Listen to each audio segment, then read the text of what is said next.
ñooñu amoon nañ li ñuy wax rigueur ci wàllu jaamu yàlla.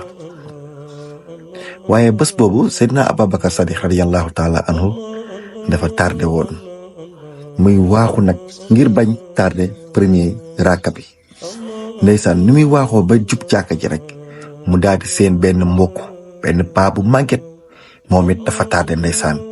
mais paa bi dafa màgget ba mënul dox bu baax mi ngi dox nànk di dem te Seydina Aboubacar Sadiq moom it mi ngi yàkkamti pour dem waaye xolam mayu ko muy waaxu di romb paa bi pour dem jiitu ko ca jàkka ja moom mu jige faf muy dox nànk ci ginnaaw paa bi ndeysaan waaye li muy dox yëpp mi ngi ñaan yàlla nanga ko yàlla maa ngi lay ñaan premier raka bi yàlla bu ma ko tardé yàlla bu ma tardé premier raka bi ñuy dox ba paa bi dugg taxaw sàppe mooy mu ñëw taxaw sàppe